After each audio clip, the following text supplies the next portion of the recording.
Bueno, hola, buenos días, ¿cómo les va? Bienvenidos, bienvenidas al último teórico, al último encuentro teórico de la cátedra, el último encuentro sincrónico de la cátedra de semiótica. Vamos a esperar apenas un par de minutitos por si hay algún rezagado que se está conectando. Mientras tanto, recuerden, hoy vamos a trabajar el autor que ocupa por sí solo la unidad 4 del programa, que es Eliseo Verón. Así que si quieren ir anotando en el chat alguna consulta específica y demás, pueden ir haciéndolo. Así la anoto y la tengo en cuenta para el desarrollo de la clase, ¿sí?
Bien.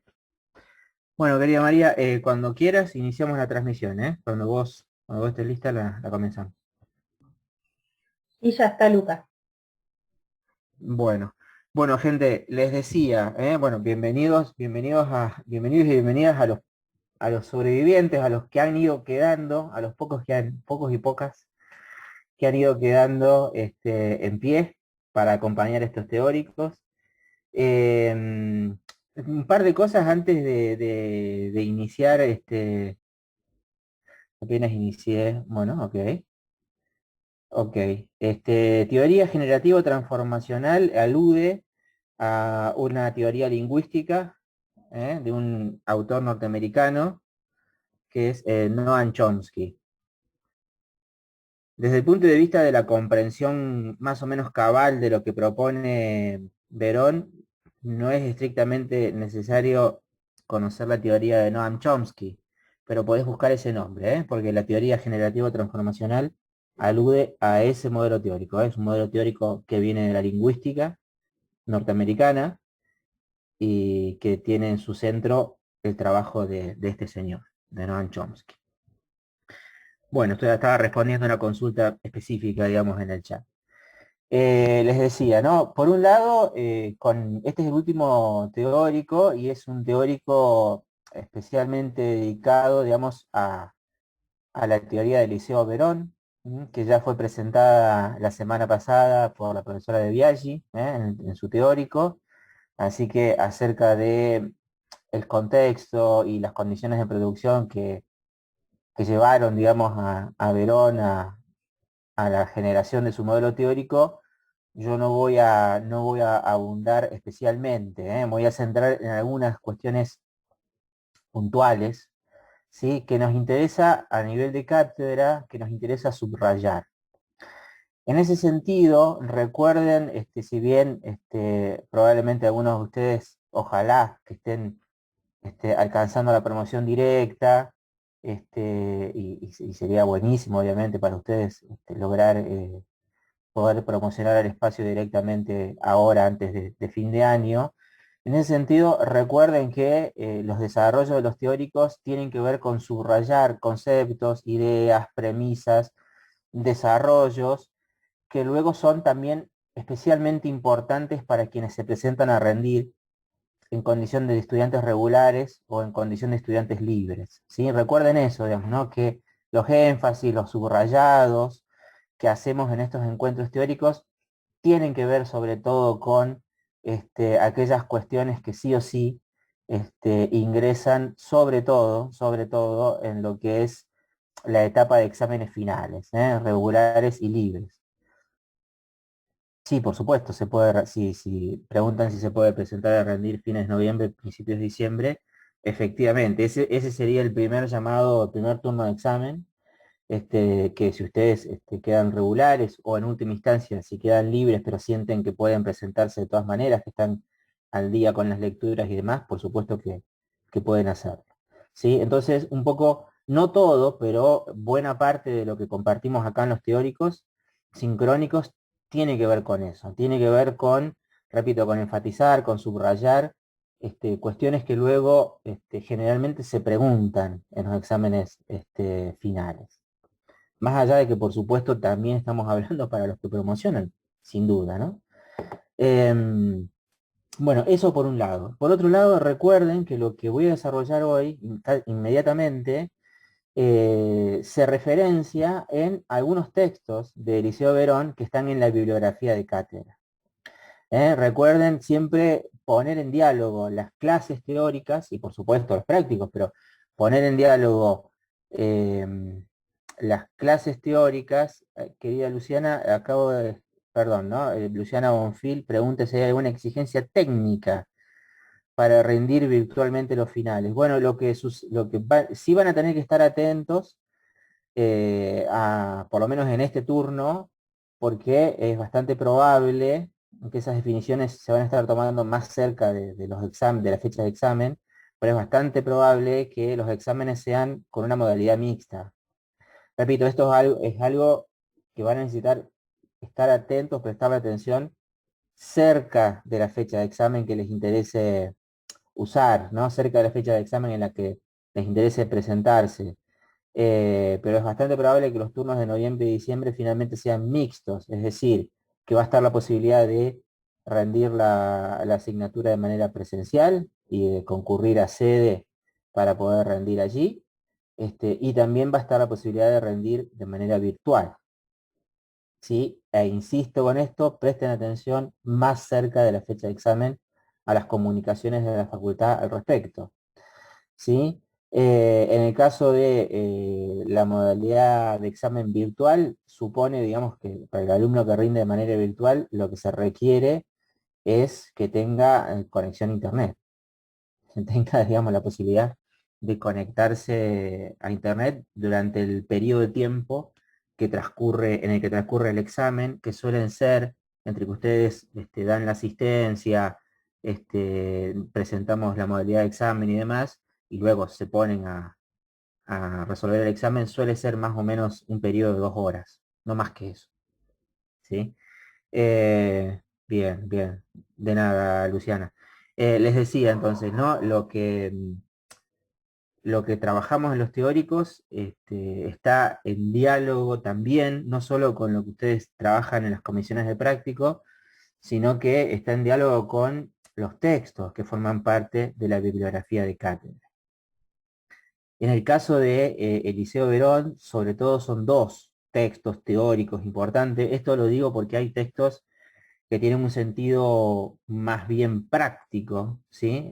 Hay textos de Verón, perdón, que tienen un sentido más bien práctico y son dos los textos teóricos a los que ustedes tienen que prestar especial atención y poner en diálogo con lo que desarrolló tanto la profesora de Biaggi como lo que voy a desarrollar yo en el transcurso del día de la fecha.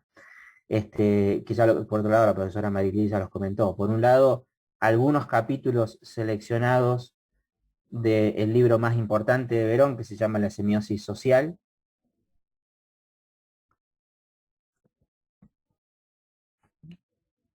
Sí, La semiosis social es el libro más importante, digamos, el libro donde Verón expone de la manera más completa y clara su modelo teórico, su teoría sobre el discurso o sobre la discursividad social. Es un libro que se publicó en el año 1987, en 1987, es un libro muy importante y que tuvo luego muchas reediciones, muchas republicaciones, y de hecho tuvo una segunda parte, que se llama La semiosis social 2, que se publica pocos años antes de la muerte de Liceo Verón. Él muere en 2014. Ustedes tienen en el material de cátedra, en la bibliografía de cátedra, tienen allí dos capítulos, dos breves capítulos de la semiosis social. Dos breves capítulos de la semiosis social, y por otro lado tienen un texto que se llama Diccionario de lugares no comunes. Así se llama el artículo. Diccionario de lugares no comunes. Sí, es un artículo que no está en la semiosis social, que está en otro libro de los libros de Verón, pero lo interesante de este texto es que tiene la estructura justamente de, más allá de que el título, Diccionario de lugares no comunes, es un juego que hace Verón con una frase de un escritor francés, no viene al caso, no importa tanto eso. Sí, lo que tiene importante ese texto es que tiene la estructura de diccionario y va presentando los conceptos centrales de su posición teórica. Va presentando, digamos, como si fueran entradas de diccionario, los conceptos centrales de su posición teórica, y luego va escribiendo algo respecto de cada concepto. Por ejemplo, acerca del concepto de texto o acerca del concepto de discurso. ¿Sí? Entonces, esos son los dos textos de la bibliografía que ustedes tienen que tener en mente. Respondo una pregunta del chat y ya nos ponemos a desarrollar los contenidos de hoy. Pregunta Victoria si el examen lo tomamos los integrantes de la cátedra. ¿Todos los integrantes de la cátedra? Por supuesto que sí, digamos, durante la fecha de examen estamos presentes los integrantes de todo el equipo de cátedra, y lo que hacemos es trabajar en equipo, digamos, nos dividimos las tareas que requiere la toma de examen, tanto en el caso de que sea un examen virtual como en el caso de que sea un examen presencial, digamos, ¿no? Solemos dividirnos las tareas. Bueno, vamos al desarrollo de los contenidos de hoy. ¿Mm? Recuerden que siempre en mi caso trato de ser lo suficientemente esquemático como para ser claro. Si bien no alcanzo o no alcancé a poder desarrollar una herramienta que sobre todo es muy útil para los docentes y también para los estudiantes, que es el recurso a los gráficos y a determinadas herramientas del orden de lo visual. Pero bueno, trato de ser lo suficientemente esquemático usando la palabra como para ser útil, ¿no?, a mis estudiantes. Y por otro lado, trato de dar ejemplos que sean también, que rindan a los efectos de comprender los conceptos, recordando siempre que si los ejemplos no sirven para comprender el concepto, más vale no tomarlos, ¿eh? Más vale no tomarlos y buscar otros que para ustedes sean útiles a la hora de clarificar, ¿no? A la hora de clarificar los conceptos teóricos. Bueno, acerca de ser esquemático, justamente les decía, yo voy a puntualizar, como el modelo general de Verón ya lo presentó Marilié la semana pasada. Yo voy a tratar de puntualizar en algunos lugares que nos interesan especialmente. Puntualizar algunos conceptos y algunas distinciones conceptuales que nos interesan especialmente y que aparecen, por supuesto, en los exámenes finales bajo la forma de preguntas, ¿sí? La primera distinción van a ser 2/3 distinciones conceptuales. La primera distinción conceptual eh, importante que ustedes tienen que tener claro a la hora de poder desentrañar, digamos, ¿no?, por qué el modelo de Verón nos parece útil, nos parece interesante y demás. La primera distinción conceptual importante que es necesario que ustedes comprendan, y ya que somos pocos, no duden en preguntar todas sus dudas, vale la redundancia, no vacilen, digamos, en hacer todas sus consultas, es la distinción que propone Verón entre los conceptos de texto y discurso. En el modelo de Verón, insisto, la profesora de Biaggi ya hizo referencia a esto, pero lo estamos subrayando. En el modelo de Verón no son equivalentes, y es importante distinguir esos dos conceptos. El concepto de texto, respecto del concepto de discurso, teniendo siempre claro, querida gente, que la teoría de Verón es una teoría del discurso. Es decir, que si a la hora de hacer un foco o de hacer un subrayado, la propuesta de Verón tiene todo que ver con la noción de discurso. En ese par que les acabo de describir, entre texto y discurso, claramente a Verón le interesa desarrollar teóricamente la noción de discurso. ¿Sí? Así que vayamos a tratar de clarificar esa diferencia, esa distinción entre texto y discurso para el Liceo Verón. Para el Liceo Verón, como ya habrán notado en su recorrido por semiótica, de repente de un autor a otro pueden llegar a aparecer los mismos términos, los mismos conceptos, pero se los trabaja de manera diferente, ¿no? O sea, de repente los autores a veces es posible encontrar el mismo tipo de nociones, o por lo menos en los mismos nombres, pero dentro de cada teoría ocupan un lugar preciso, ¿no? Ocupan un lugar singular. Por eso hay que estar atento. Y a veces hay nociones que son nombradas de manera distinta, pero recubren más o menos el mismo significado. Por ejemplo, la relación que ustedes podrían establecer entre la noción de texto y la noción de enunciado, ¿no? La noción de enunciado bakhtiniana, la noción de enunciado de Bakhtin, más o menos recubre el mismo significado que la noción de texto que ustedes pueden encontrar, por ejemplo, en Todorov, o que ustedes pueden encontrar en Humberto Eco. ¿Sí? Así que bueno, hay que estar atento a estas cuestiones, ¿no? Cuando uno pone en secuencia posiciones teóricas diversas, ¿no? Hay que estar atento a este tipo de cuestiones vinculadas con la terminología. Bien, vayamos a la noción de texto. En el caso de Verón, la noción de texto para Verón designa lo que podríamos llamar un producto. ¿Sí? El texto para Verón es un producto, ¿sí? Algo que tiene esto lo comentaba María el otro día y es importante que lo repitamos, tiene una materialidad. Es algo del orden de lo material. ¿Sí? En ese sentido, en algunos lugares encontramos la definición de texto, en algunos lugares de Verón me refiero, ¿no? Encontramos la definición de texto como todo conjunto de marcas significantes. ¿Sí? El texto para Verón es equivalente a todo conjunto de marcas significantes. Marcas significantes que pueden pertenecer a diferentes, o que pueden corresponder a diferentes materialidades significantes. Y acá para entender esta idea, tiene que pensar en Peirce. En Peirce y en lo que, en la tipología, en los tipos de signos que proponía Peirce, ¿sí? O sea, Peirce hablaba de la posibilidad de distinguir entre símbolos, íconos e índices, ¿no? Bueno, para Verón, un texto es un conjunto de marcas significantes que pueden ser símbolos, que pueden ser íconos o que pueden ser índices, ¿sí? Y que en general aparecen reunidas, esas tres tipos de marcas significantes, esos tres tipos de signos aparecen reunidas en cualquier texto. ¿Sí? Dice Verón, por ejemplo, en una portada del periódico, en una portada de un periódico, nosotros encontramos marcas significantes del orden de lo simbólico en las palabras, por ejemplo, de los titulares. Las palabras que conforman los titulares, bueno, esos son símbolos. Ahora bien, en la tapa de un periódico, en la portada de un periódico, o en una página de internet, digamos, donde sea, ¿no? O sea, en algo que funciona como portada, también encontramos imágenes, fotografías que ilustran esa portada, y esas fotografías son del orden de lo icónico.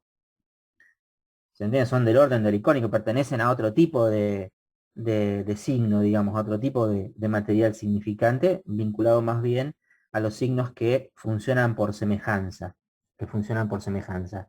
Y por otro lado, dice Verón, lo indicial, ¿no? Lo indicial lo encontramos, por ejemplo, en el tamaño de las letras, ¿no? O sea, ¿qué hace un periódico cuando titula? Bueno, pone en letras más grandes lo que se supone que son las noticias más impactantes, ¿no? Y eso, dice Verón, el tamaño de la tipografía en un titular de un periódico es del orden de lo indicial. Se supone que la noticia, el evento, es lo suficientemente importante como para que eso se refleje en la importancia del tamaño de la letra. ¿Sí? Entonces es eso, un texto en general combina marcas significantes que funcionan de las tres maneras, ¿no? Que funcionan de manera como signos según esas tres dimensiones de la semiosis que identificó Peirce en su momento.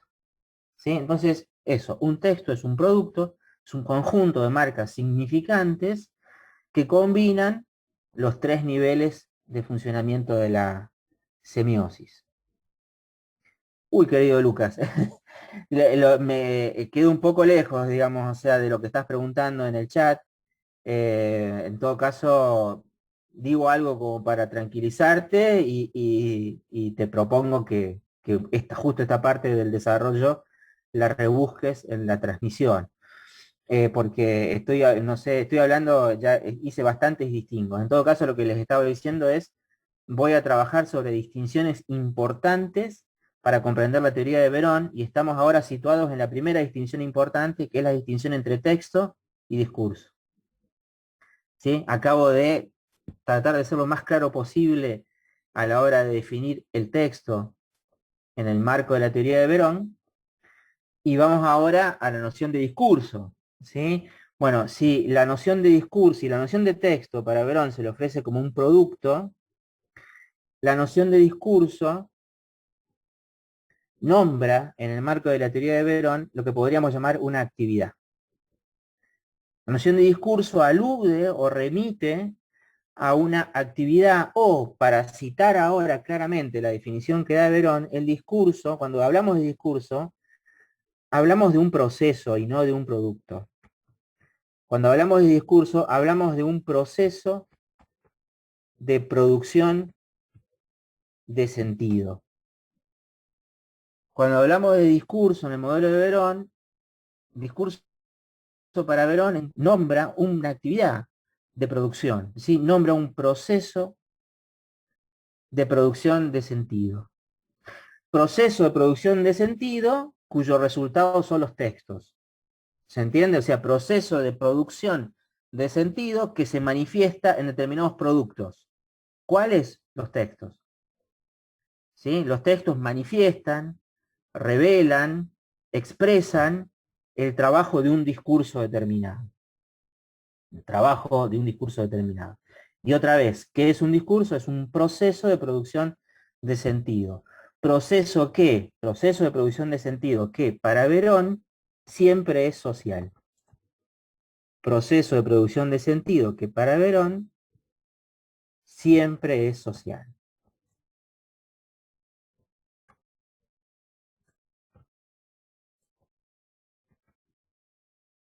A esto se refería, y subrayo esto que comentaba Marilí el viernes pasado, cuando Marilí hablaba de la doble hipótesis, ¿no? Importante para entender la postura de Verón.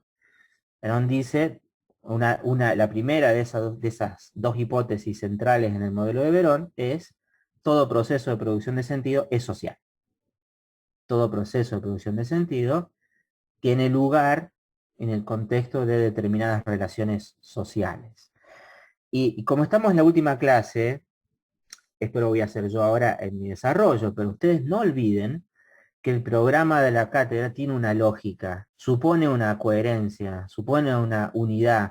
Y en ese sentido es importante entonces cuando vamos hablando que ustedes vayan trazando sus relaciones, trazando sus lazos, ¿no? ¿Qué quiero decir con esto? Porque cuando yo digo, bueno, para Verón todo proceso de producción de sentido es social, por supuesto que estoy pensando en los autores que trabajamos en la unidad 2, ¿no? Tanto Benveniste como Bakhtin, que plantean justamente la noción de diálogo como una noción central, ¿no? Cuando pasamos a la esfera del uso de los sistemas de signos, del uso de la lengua, ¿no? Bien, entonces, actividad o proceso de producción de sentido que se manifiesta en los textos y que siempre es de naturaleza social, que siempre es de naturaleza social, y justamente volviendo a Bakhtin, ¿se acuerdan cuando Bakhtin planteaba que cuando nos situamos en la sociedad o en el campo de las relaciones sociales, lo que encontramos, decía Bakhtin, son diferentes esferas de la praxis social, ¿no? O sea, la sociedad no es un todo, pero no es un todo homogéneo, ¿no? O sea, la sociedad, digamos, presenta diferentes esferas de praxis, diferentes esferas de actividad, y los sujetos vamos pasando de una esfera a la otra. Bueno, en Verón también está esta idea, ¿no? O sea que respecto de la actividad social hay diferentes dimensiones, de actividad social, ¿sí? Y por eso, como hay diferentes dimensiones de la vida social o de la praxis social, Verón habla de el discurso social en plural. Esto es importantísimo que ustedes lo tengan en cuenta porque hay otros autores que no hacen ese distingo. Verón no habla de un discurso social, sino que para Verón lo que hay es una pluralidad. Hay discursos sociales, en plural.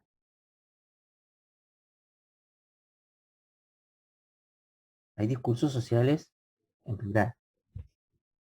¿No? Y de hecho, el trabajo empírico de Verón, el trabajo que Verón lleva adelante como un analista que trabaja discursos particulares, discursos específicos, se desarrolla en torno a algunos de estos discursos sociales que a Verón le parecen especialmente interesantes.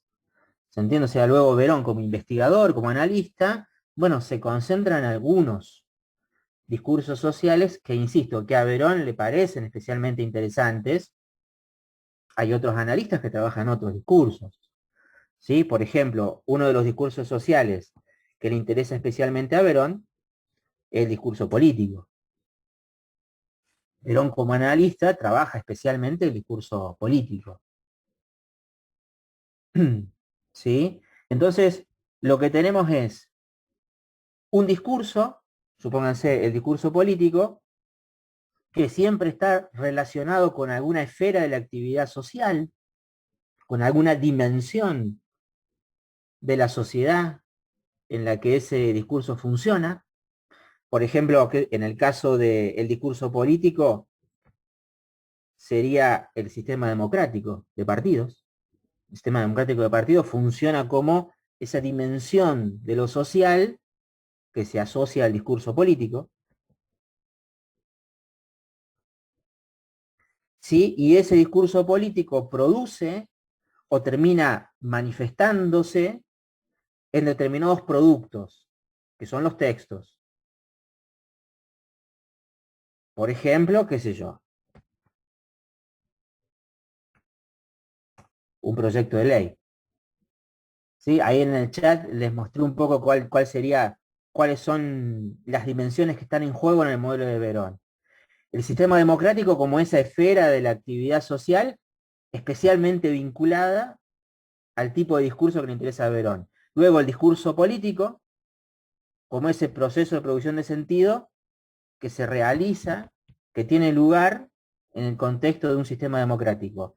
Y luego el proyecto de ley, como por ejemplo esos textos que manifiestan las huellas del discurso político. Digo proyecto de ley, pero podría decir la conferencia del presidente de la nación, qué sé yo, la conferencia del presidente de la nación en la, en la, en el grupo del G20, ¿no? O sea, Alberto Fernández hace unos días dio un discurso. No quiero decir dio un discurso porque no quiero generar confusión en ustedes, ¿sí? En todo caso dio una conferencia en el grupo del G20. Bueno, eso es un texto. Eso es un texto que es producto del discurso político como proceso de producción de sentido en nuestras sociedades. ¿Sí? O, qué sé yo, no sé, lo que fuere, digamos, ¿no? Las respuestas de un político en un programa de televisión. Respuesta de un político, la intervención de un político en el debate, la intervención de cualquier político en un debate televisivo, bueno, es un texto que manifiesta las huellas de el funcionamiento del discurso político en nuestro sistema democrático. ¿Se entiende entonces lo que el grupo, el conjunto de cuestiones que están involucradas en un modelo como el de Verón? Y sobre todo, la distinción entre discurso y texto. La distinción entre discurso y texto.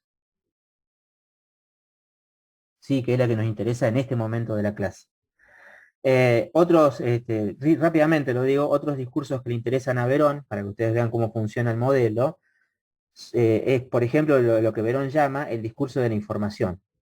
El discurso de la información es otro de los discursos que para Verón, otro de los discursos sociales, que para Verón hoy, en este momento de nuestra sociedad, es especialmente significativo, es especialmente importante.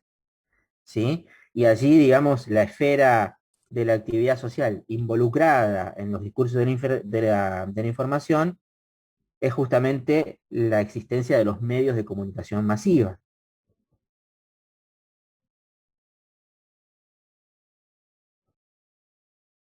¿Sí? Esa sería la dimensión social asociada al discurso de la información que se materializa en cierto tipo de textos, como por ejemplo las noticias. Y allí les escribí en el chat otra vez, ¿no? O sea, hay una dimensión de lo social que funciona, hay un sistema que funciona, que es, por ejemplo, los medios de comunicación masiva, que está asociado al funcionamiento de un discurso especial, que a Verón le parece especialmente interesante, que es el discurso de la información, que se materializa en cierto tipo de textos, por ejemplo, las noticias.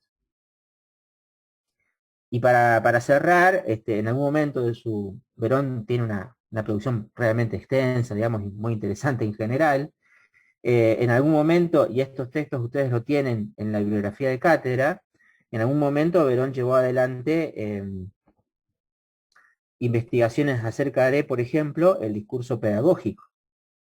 El discurso pedagógico es otro tipo de discurso social, que también puede ser analizado. ¿Sí? Y allí lo que tenemos es, si ustedes quieren, el sistema educativo, como esa dimensión de lo social, especialmente asociada a un tipo de discurso, que es el discurso escolar, si ustedes quieren, el discurso pedagógico,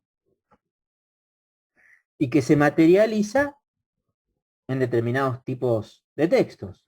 En el caso de los textos que analizó Verón, los manuales, ¿no? Ese discurso pedagógico se materializa, deja sus huellas en determinado tipo de textos, por ejemplo, los manuales.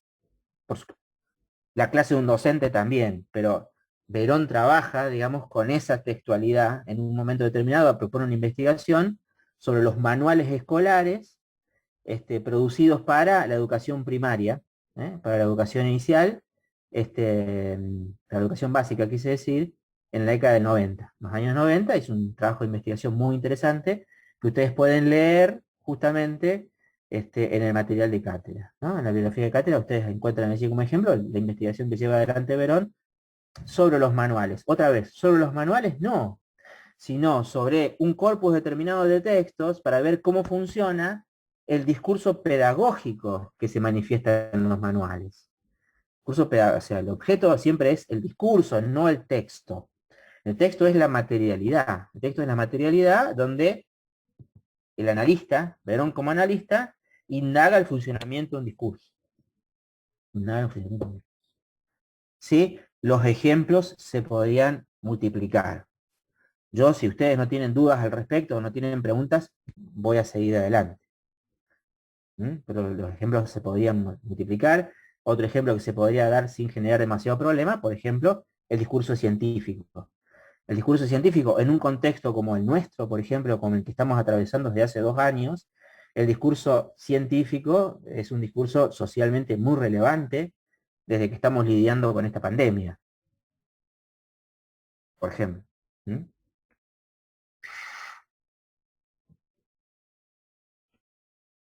Bien, para cerrar este primer momento, les decía que son 2 o 3 distinciones teóricas las que nos interesan. Para cerrar este primer momento, lo que queda por decir entonces es que desde el punto de vista de Verón, los límites del texto no coinciden con los límites de un discurso. Desde el punto de vista de Verón, los límites del texto no necesariamente coinciden con los límites de un discurso. ¿En qué sentido? Bueno, en el sentido de que un discurso puede manifestarse en varios textos. ¿Sí? Un mismo discurso de repente puede manifestar su presencia en una multiplicidad de productos.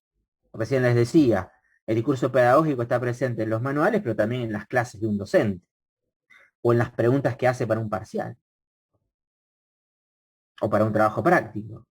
¿Se entiende? Entonces, eso, ¿no? Un discurso, por un lado, se puede manifestar, ¿sí? Puede manifestar su presencia, sus huellas, en una multiplicidad de textos. Y a la inversa, también hay que pensarlo. Un texto puede manifestar las huellas de diferentes discursos. Un texto puede manifestar las huellas que remiten al funcionamiento de diferentes discursos.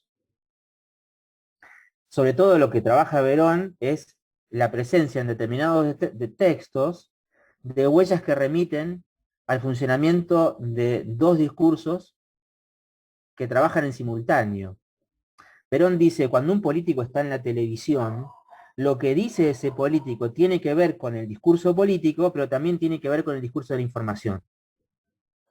¿Se entiende? O sea, en lo que declara, qué sé yo, Mauricio Macri en la entrada de un tribunal, en lo que declara también Cristina, digamos, o sea, cuando la sientan en un juzgado, o en lo que declara Alberto Fernández cuando sabe que lo están filmando, uno puede encontrar las huellas de dos discursos. ¿Sí? Puede encontrar las huellas del discurso político, que por supuesto está funcionando allí, pero también ese discurso refleja, manifiesta, expresa huellas que tienen que ver con el discurso de los medios, con el discurso de la información. ¿Sí? Entonces, repito, en un texto se pueden encontrar huellas de funcionamiento de varios discursos. De varios discursos.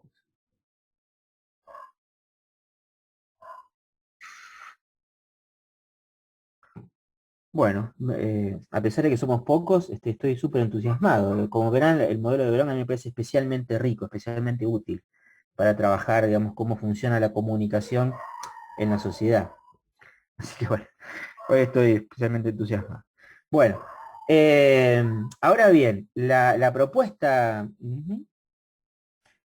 por supuesto que están, sí, pregunta Ana de Martín, si esos discursos en un texto se tienen que relacionar, sí, por supuesto que están en relación, y lo que analiza Verón es la relación entre esos discursos. Exactamente, analiza cómo esa relación. Cómo un discurso incide en el otro. Sí, sí, sin hablar. Pasando a la segunda cuestión, les decía que me interesa subrayar en este último encuentro, y tiene que ver con que la propuesta de Verón es una propuesta analítica. Es decir, no solamente teórica, sino que el modelo que está tratando de instalar Verón es un modelo de análisis del discurso social.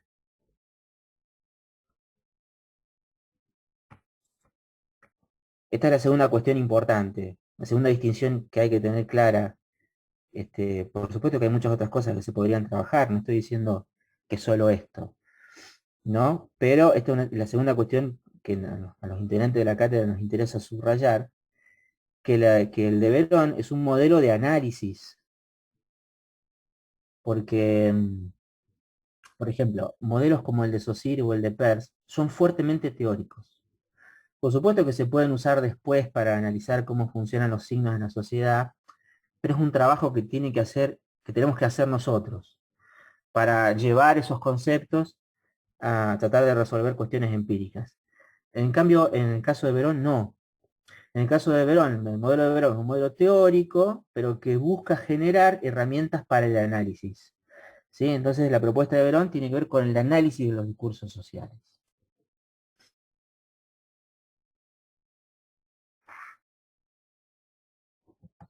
¿Sí? Entonces, analizar el discurso social, analizar un discurso social o analizar los discursos sociales, para Verón se trata de tomar ciertos textos para ir hacia o para tratar de clarificar un proceso de producción social.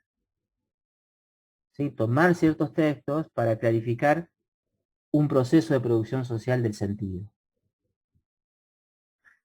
Y en ese sentido, perdón, y siguiendo esta línea, para evitar la redundancia, siguiendo esta línea, lo que Verón plantea es que todo proceso de producción, todo proceso de producción social, se desarrolla entre dos polos. Repito, todo proceso de producción social, o para sacar la palabra que molesta, que es producción, todo proceso social se desarrolla entre dos polos, entre dos instancias. Se podría decir que en todo podemos encontrar esas huellas de varios discursos, sí, porque todo lo que escribimos se filtra en las huellas de discursos anteriores. Sí, ahí estás haciendo, a Luciana le respondo, estás haciendo jugar a Bastín un poco en eso, pero sí, esa es la idea.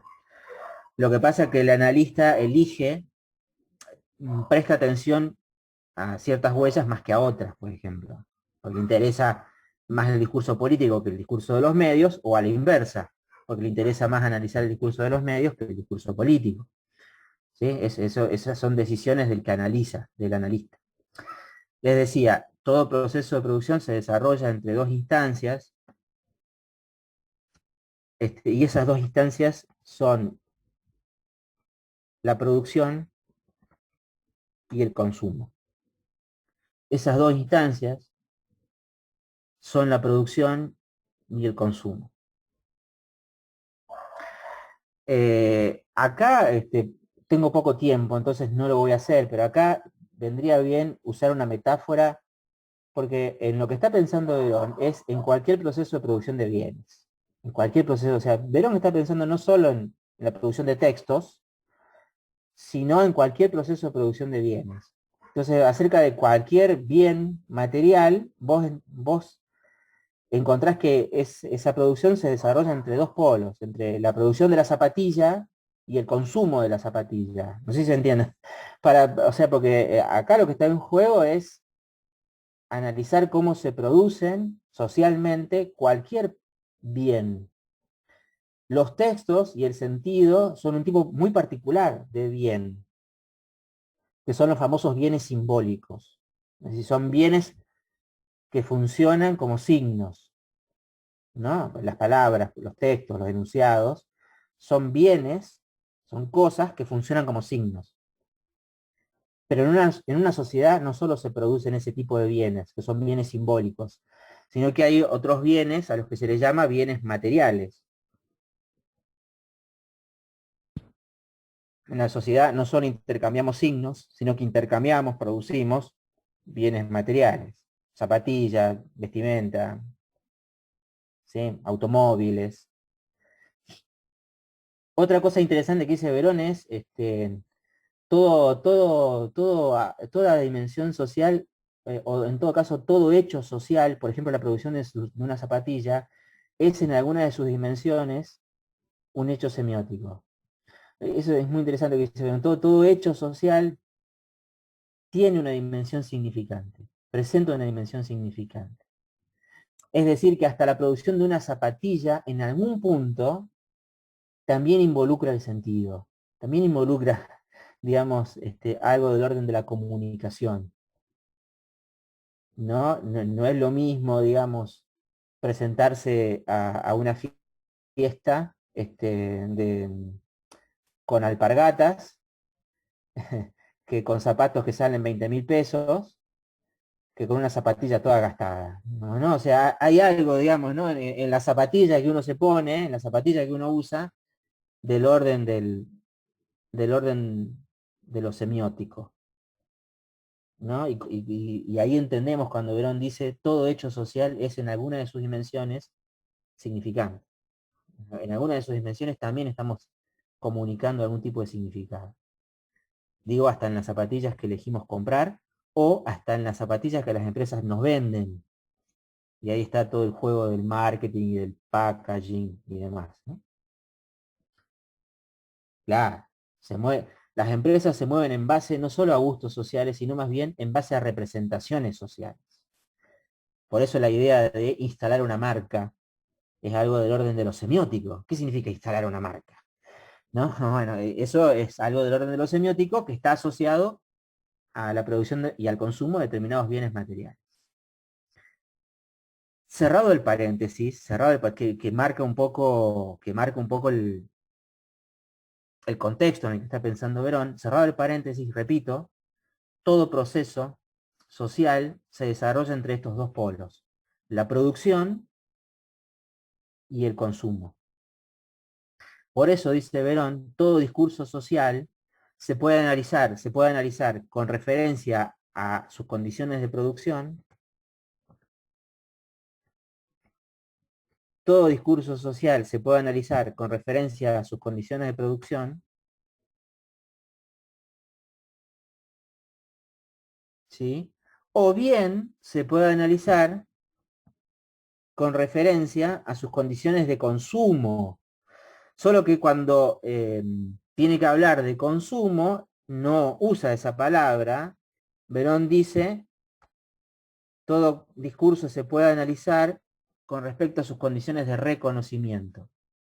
Como lo que está en juego en la noción de discurso es el sentido, la significación, bueno, Verón prefiere dejar la palabra consumo para lo que es el consumo de zapatillas. ¿Se entiende? O sea, prefiere dejar la palabra consumo para lo que es el consumo de bienes materiales.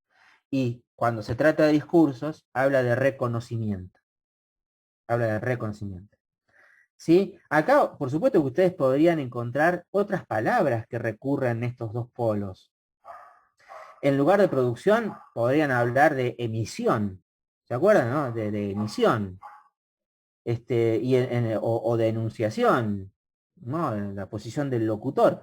Y en lugar de reconocimiento podríamos hablar de recepción. O yendo a eco podríamos hablar de lectura.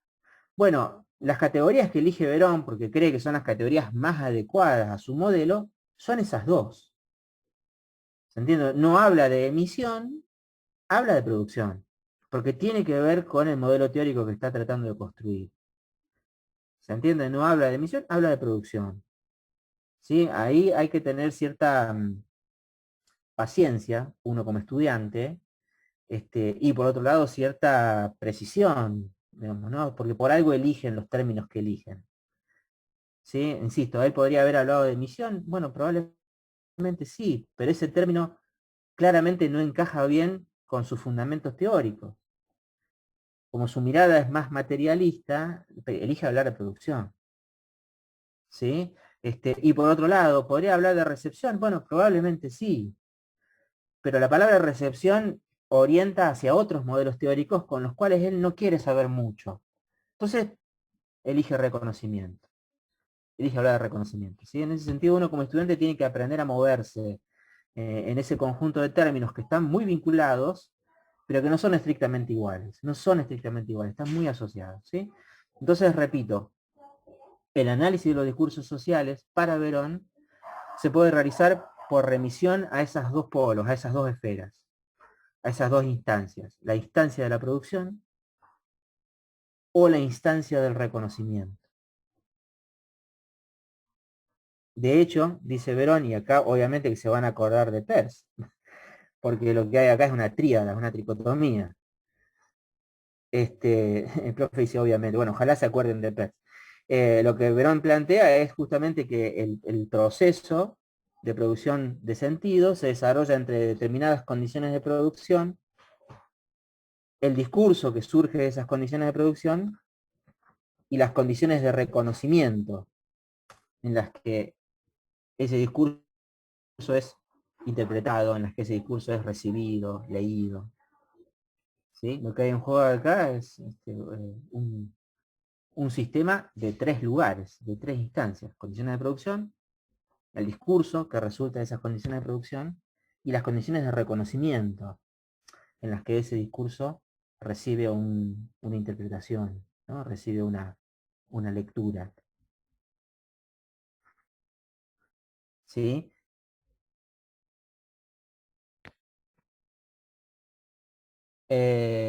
Sí, exactamente, exactamente. Luciana, me tomas por sorpresa, no recuerdo ese cuadro. Sí me acuerdo que era un esquema que presentaba Verón. Cuando habla de operaciones, sí, sin duda, cuando habla de operaciones, sí, sin duda se está refiriendo a la producción. Te pido disculpas si no recuerdo, cuando habla de representaciones, a cuál de las otras dos instancias está aludiendo, si al discurso o al reconocimiento. Si vos lo tenés a mano, sería genial que lo compartas. ¿Mm? Porque la noción remite o al discurso, la noción de representaciones quiere decir, remite o al discurso o a las condiciones de reconocimiento. Sí, cuando habla de operaciones, sí claramente está remitiendo a las condiciones de producción. En todo caso, Luciana, cuando la encuentres, escribirlo en el chat. Bien, pasada esa pregunta, que ya vamos a ver cómo la resolvemos, entremos a los conceptos. Entremos a los conceptos, ¿sí?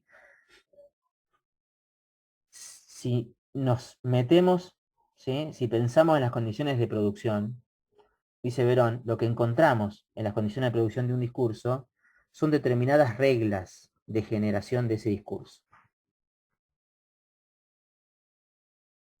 ¿Sí?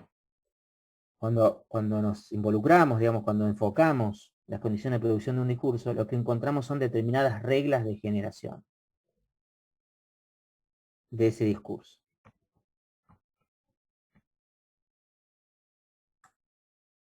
¿Sí? Son determinadas reglas de generación, ¿no? Que llevan a que ese discurso tenga determinadas características. Por supuesto, insisto que acá ustedes tienen que tener presente los autores que fuimos trabajando en las otras unidades. Porque cuando hablamos de reglas de generación, estamos hablando, por ejemplo, de lo que Bakhtin llamaba géneros discursivos. Discursivos, ¿no? O sea, determinadas características que tienen que ver con lo temático, con lo compositivo y con lo estilístico, ¿no? Entonces, el discurso político tiene que ver con abordar determinados temas que se consideran de interés común, interés público, ¿no? El discurso político en lo compositivo tiene que ver con determinadas decisiones acerca de cómo construir ese discurso, y tiene que ver con determinadas cuestiones vinculadas al estilo, ¿no? O sea, justamente un político se supone que tiene que construir un estilo personal, que no se separe tanto del estilo de la posición política a la que pertenece. Un político adscripto al peronismo, bueno, su discurso no solo tiene que plantear determinados temas, sino que tiene que tener un determinado estilo, ¿no? O sea, supone determinadas decisiones a nivel del estilo. No puede hablar como Macri, ¿se entiende? O sea, es eso, claro, digamos, no puede hablar como un gerente. Entonces, es eso, ¿no? O sea, cuando hablamos de reglas de generación, estamos aludiendo a lo mismo que planteaba Bakhtin cuando hablaba de los géneros discursivos, ¿no? Como esas condiciones, digamos, que un sujeto tiene que seguir, como esas reglas que un sujeto tiene que sostener a la hora de tomar la palabra, ¿no? En determinada esfera de la sociedad. Y también hablamos, por supuesto, cuando hablamos de regla de generación, hablamos de obedecer a cierto verosímil, ¿no? Obedecer las reglas de un determinado verosímil, ¿no? En línea con lo que plantea Todorov, ¿no? O sea, cuando la construcción de un discurso no tiene que ver con las restricciones de la verdad, sino de una determinada verosimilitud, de una determinada, de expresarse con cierta verosimilitud, más allá de si lo que digo es verdad o no, eso no importa. Por lo menos no importa en la esfera del discurso, en el orden del discurso. Bueno, entonces, del lado de la producción encontramos determinadas reglas de generación, a las que Verón reúne bajo el concepto de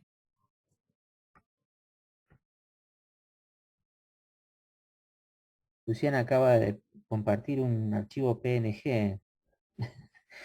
Bueno, Luciana, voy a ver si lo puedo abrir, Luciana, no estoy tan seguro de poder abrir. Les decía, a esas reglas de generación, Verón las reúne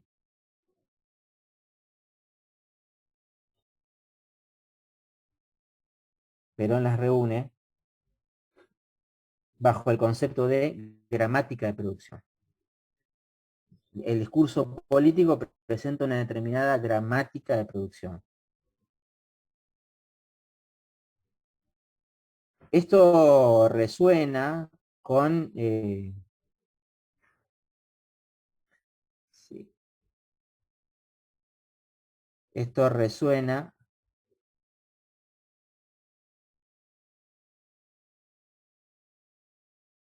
con la pregunta que hacía al principio de la clase una de las compañeras, creo, acerca de la gramática generativo-transformacional, porque, insisto, lo que hace Verón es tomar el concepto de gramática del modelo de Chomsky, pero no se metan tanto en el modelo de Chomsky, no les va a servir. Simplemente se trata de eso, ¿no? O sea, que cuando habla de reglas de generación de discurso, bueno, él va a terminar hablando no de reglas de generación de discurso, no de género discursivo, no de verosímil, va a hablar de una gramática de producción. Que los discursos obedecen a determinadas gramáticas de producción. Y lo mismo sucede si nos enfocamos,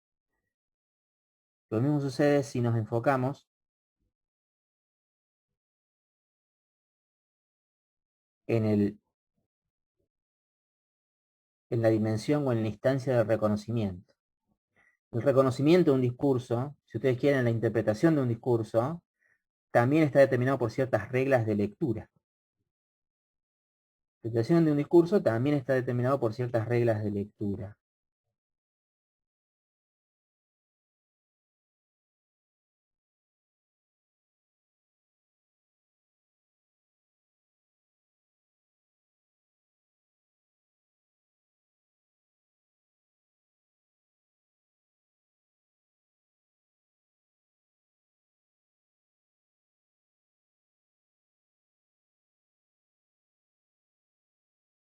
Producción que rige ese discurso y las gramáticas de reconocimiento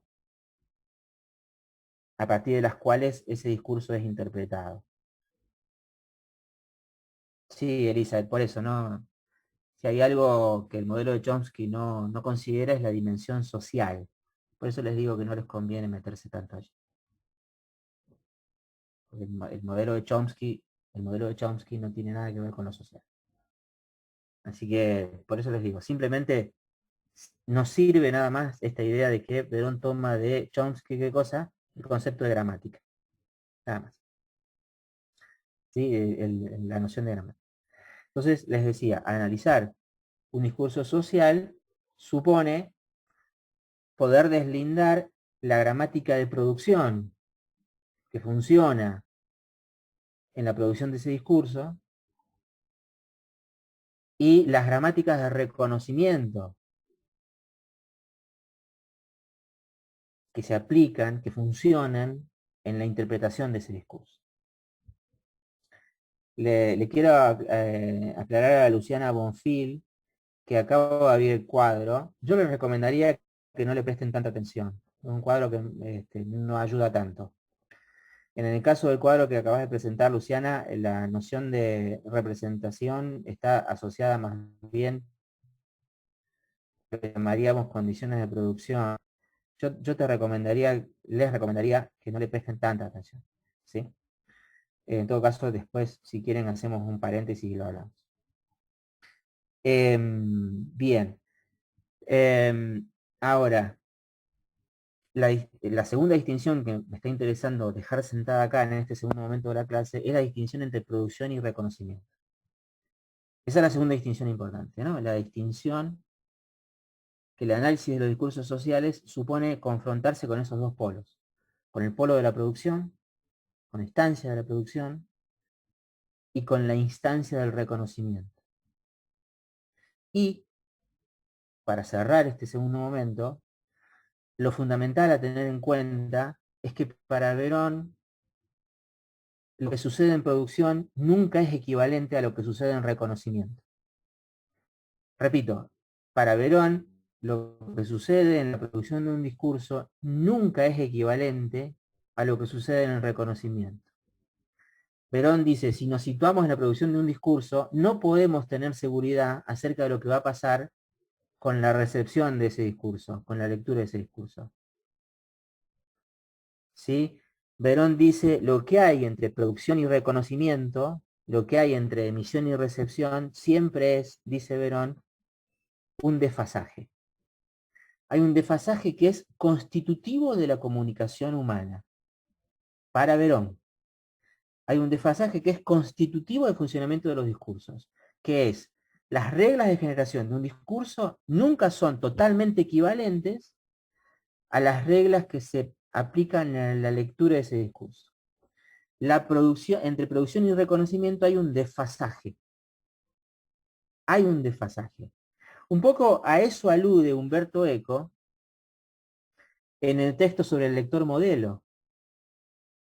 ¿Qué es el lector modelo tal como lo describe, tal como lo define Umberto Eco? Bueno, una serie de instrucciones de lectura.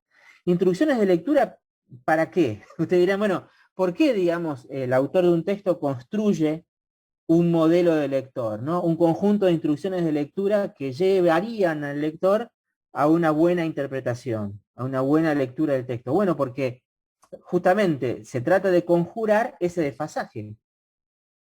Porque en los hechos, en la comunicación social real, en la comunicación social real, nunca el lector trabaja según las mismas reglas que el autor. ¿Están relacionadas la instancia de la producción con el reconocimiento? Sí, están relacionadas, pero no son equivalentes. Claro, exactamente, Luciana. Esa es la idea de Verón, o sea, hay un desfasaje constitutivo. ¿Qué quiere decir constitutivo? Que está siempre presente. Eso quiere decir constitutivo. Está siempre, o sea, acerca de cualquier discurso, siempre hay un desfasaje entre la producción de ese discurso y el reconocimiento de ese discurso. Y eso es lo que Verón llama, ese desfasaje entre producción y reconocimiento, es lo que Verón llama, esto ya lo comentaba la semana pasada la profesora de Biaggi, es lo que Verón llama la circulación del discurso. ¿Sí? ¿Qué es la circulación de un discurso? Bueno, es el nombre de esa distancia, de ese desfasaje entre el momento de la producción y las condiciones que funcionan en la producción de un discurso con respecto al momento del reconocimiento y las condiciones que funcionan en el reconocimiento de un discurso. A ese desfasaje Verón lo llama circulación. ¿Sí? Con lo cual, el modelo de análisis finalmente tiene tres lugares: la producción, la circulación y el reconocimiento. Repito, ¿qué es la circulación? Bueno, es la distancia, es el desfasaje que hay entre la producción del discurso y su reconocimiento, su recepción, su lectura, su interpretación.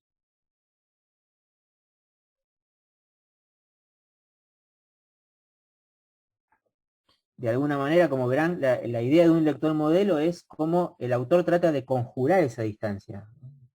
Conjurar esa distancia y de brindar, suministrar una serie de instrucciones que están en el texto mismo para que el lector empírico produzca una interpretación aceptable. ¿No? A eso alude la famosa distinción de Eco entre interpretación y uso. La interpretación es seguir, ¿no? O sea, aceptar las instrucciones de uso que brinda el propio texto. Aceptar las instrucciones de lectura que manifiesta el propio texto. Eso es interpretar para Eco. Ahora, los textos también se usan. Ahora, cuando se usan, lo que hay acá es, ahí está funcionando el desfasaje, ¿no? Un texto es usado en términos de Eco. Eso quiere decir que ahí el lector sigue otro camino. Bueno, repito, en ese sentido, Verón ahí se aleja un poco de Eco, porque lo que dice Verón es, ese desfasaje no se puede suprimir, existe siempre. No se puede suprimir. El desfasaje entre producción y reconocimiento no se suprime. No se suprime. No se puede predecir desde la producción la lectura. No se puede predeterminar desde la producción el reconocimiento de ese discurso. Por supuesto que se hacen un montón de cosas para que el reconocimiento siga determinados carriles, pero siempre hay como una incertidumbre.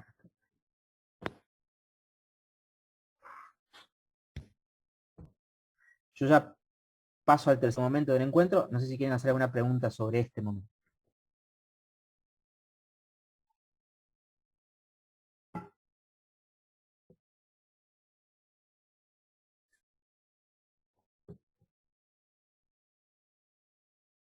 Bueno, entonces nos encaminamos al tercer y último momento del teórico.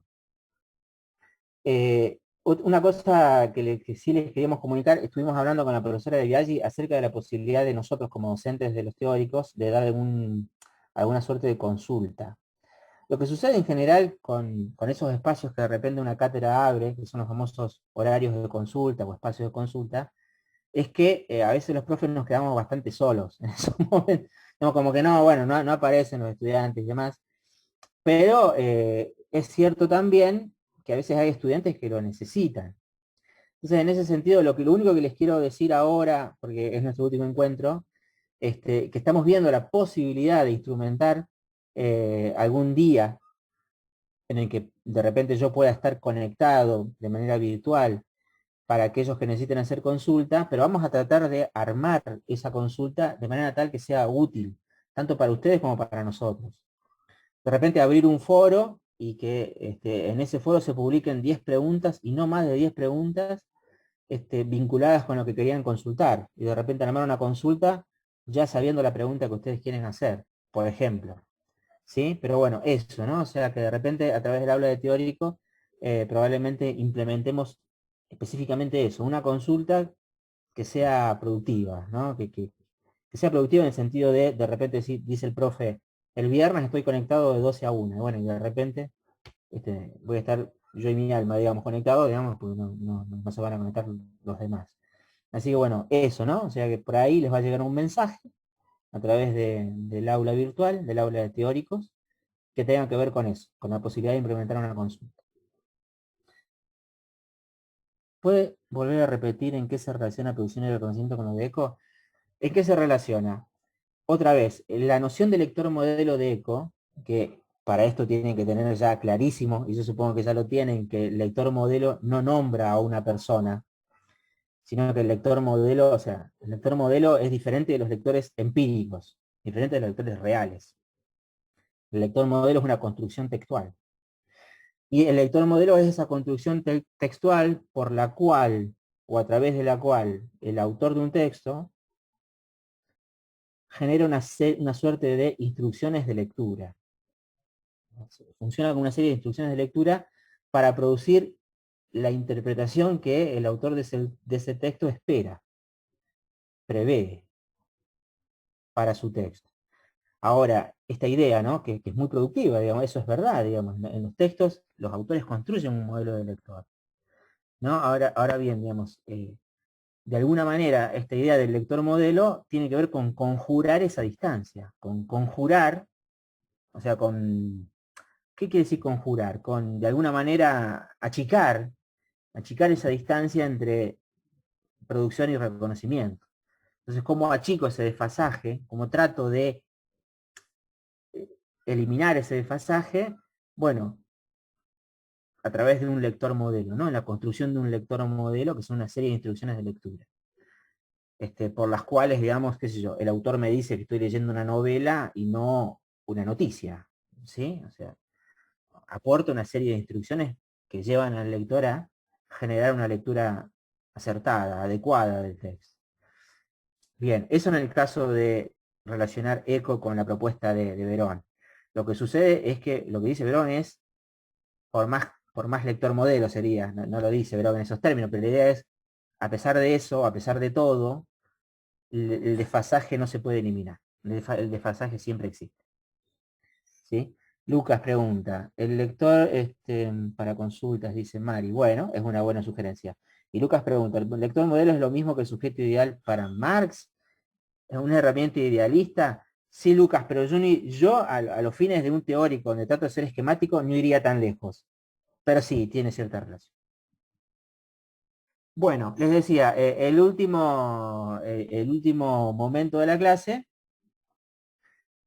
tiene que ver con esta distinción que acabamos de introducir, ¿no? O sea, o que acabamos de subrayar, la distinción entre producción y reconocimiento. ¿Por qué? Porque esta distinción lleva a Verón a decir, a los fines del análisis de un discurso, hay dos modos posibles de analizar el discurso. Repito, hay dos maneras, hay dos caminos para el analista de un discurso. No se pueden hacer al mismo tiempo, dice Verón. Por un lado, se puede analizar la relación del discurso con sus condiciones de producción. Repito, por un lado, se puede analizar la relación de un discurso con sus condiciones de producción. Y ese es un camino. Verón plantea justamente que cuando el análisis se concentra en las relaciones del discurso con sus condiciones de producción,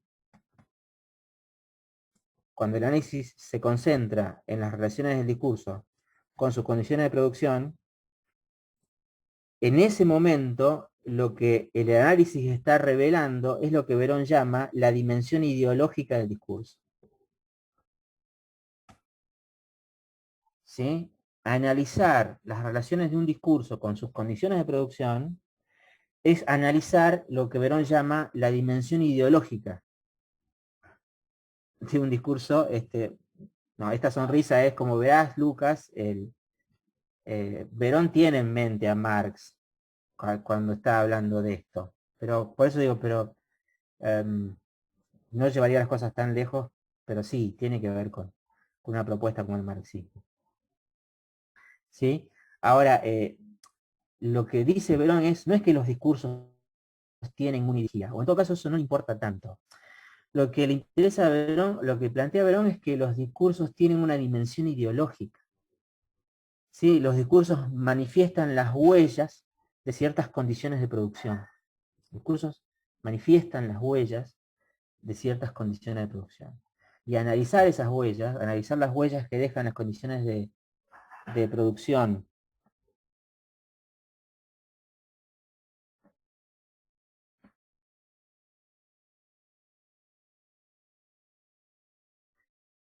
me acabo de dar cuenta que le contesté a María, solamente a María o Marina, bueno.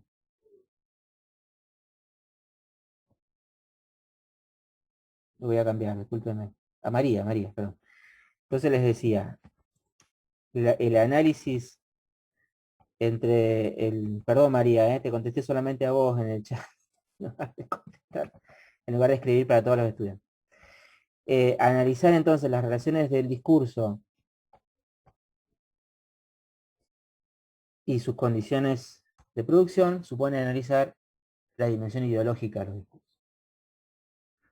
¿Sí? Supone analizar la dimensión ideológica del discurso.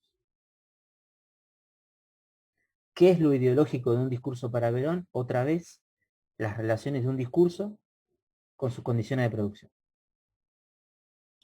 Y lo interesante para Verón, por esto, insisto, nos encaminamos al cierre, lo interesante para Verón es que él dice que lo ideológico de un discurso, sobre todo se manifiesta, ¿saben en qué?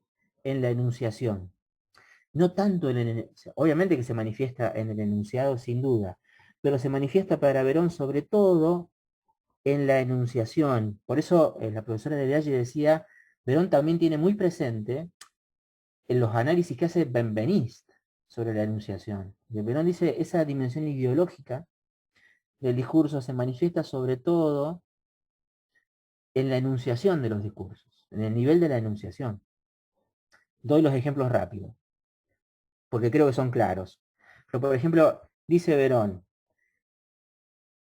a partir de la relación que un discurso político establece con sus condiciones de producción, de repente el discurso político se dirige siempre, dice Verón, a un doble destinatario.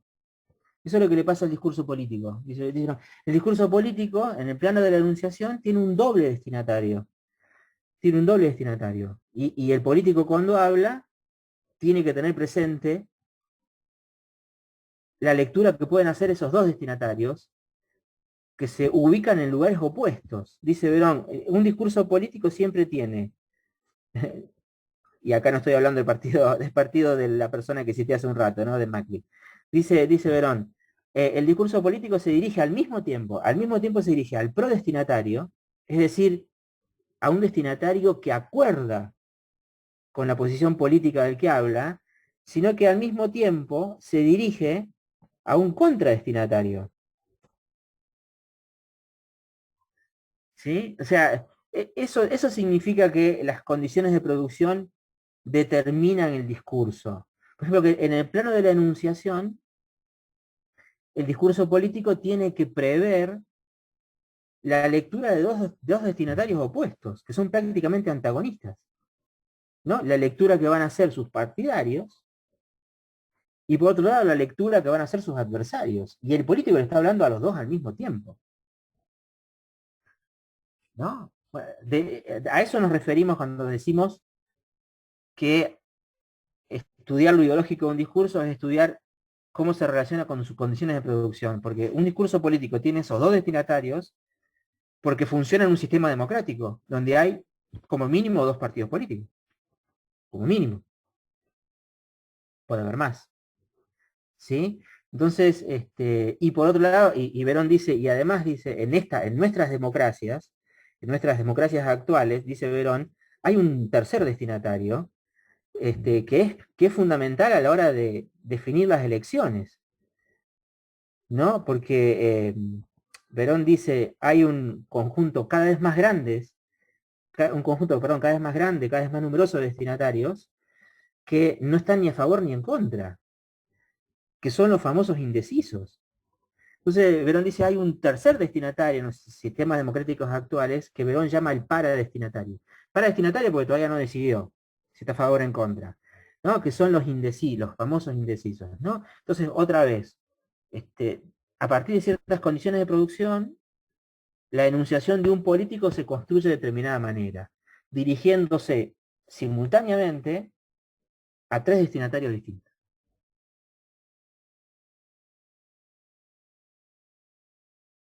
Sí, querida Luciana, y ya enseguida cerramos con eso, con lo que la profesora dijo sobre Foucault. Sí, enseguida. ¿Sí? Eh, en el caso del ejemplo que ustedes tienen también en la bibliografía de cátedra, Verón analiza el discurso pedagógico.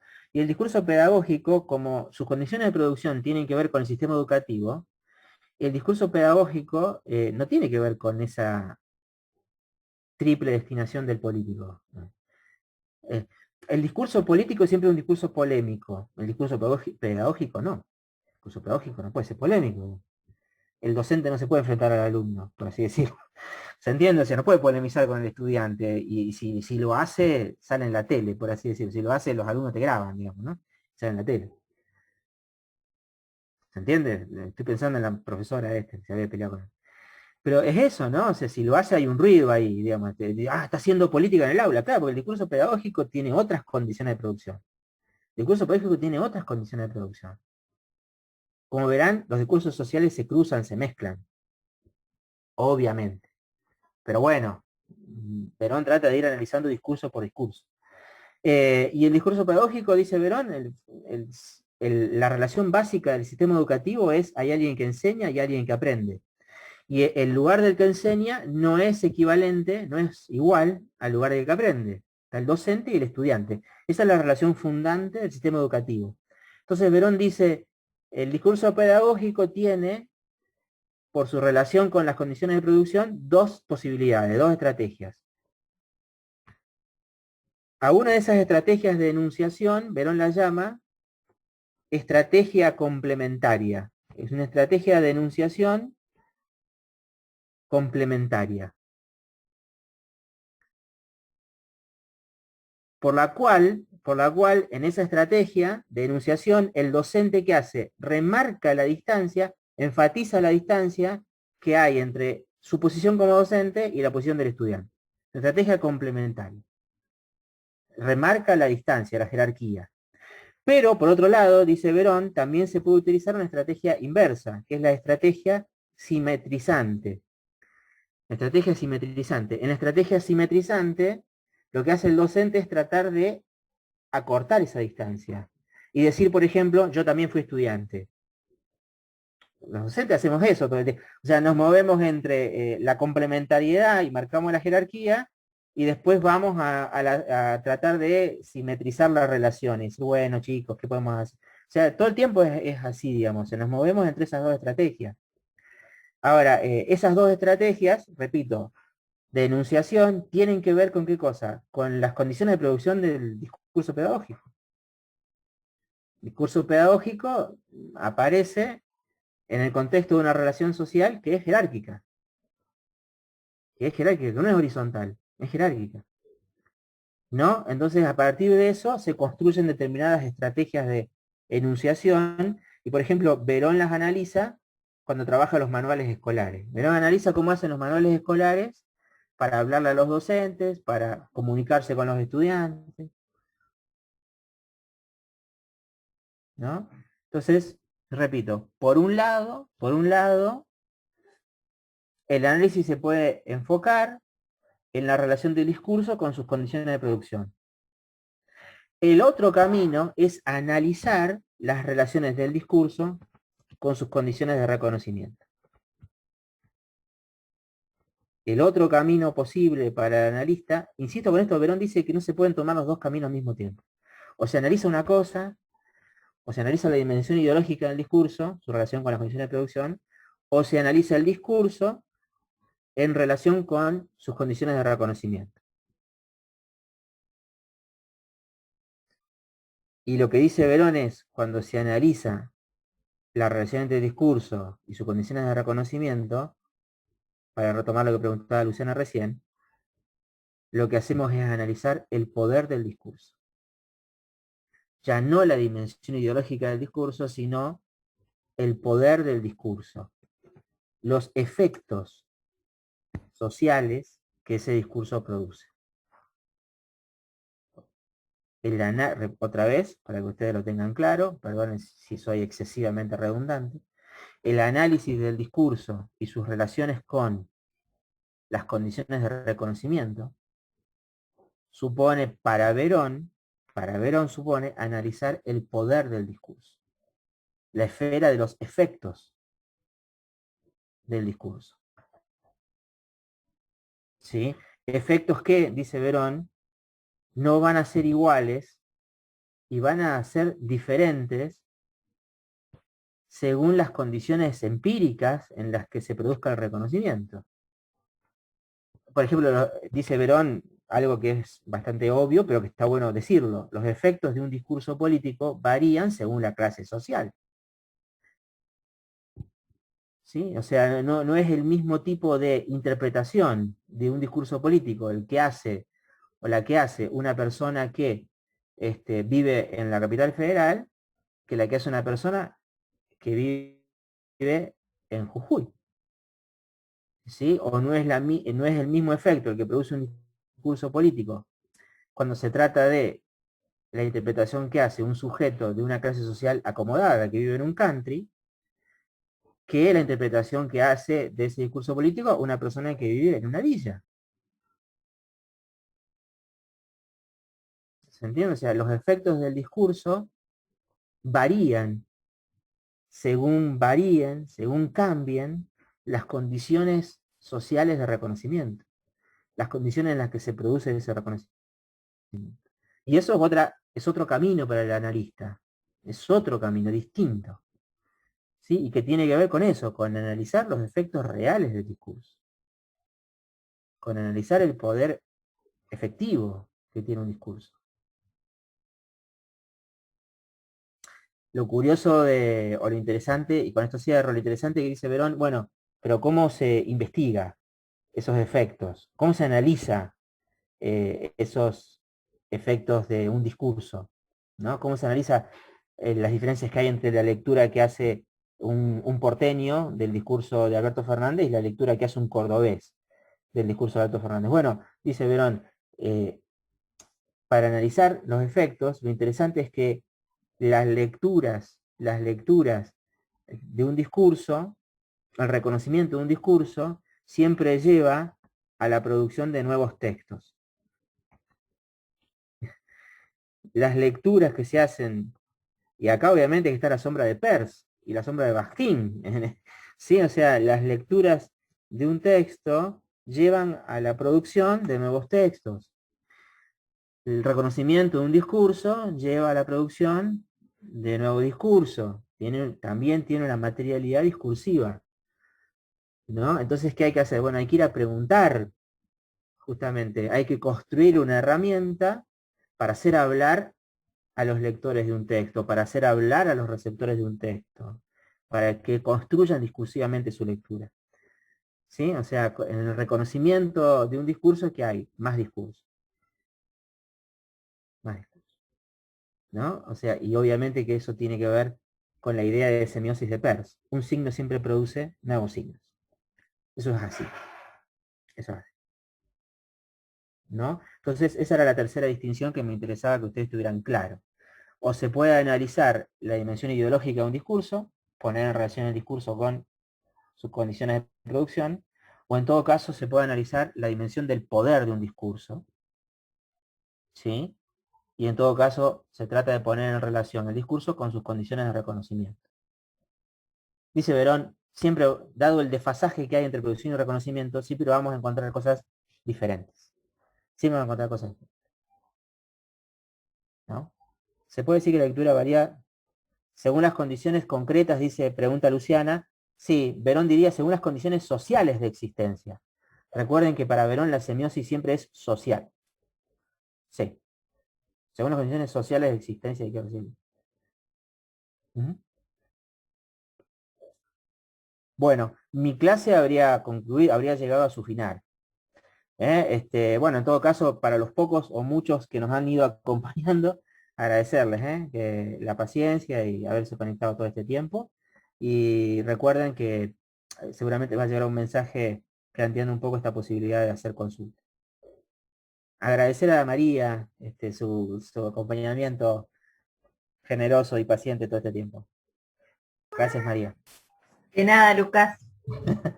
Bueno, bueno, saludos, estamos en contacto y mucha suerte con sus exámenes.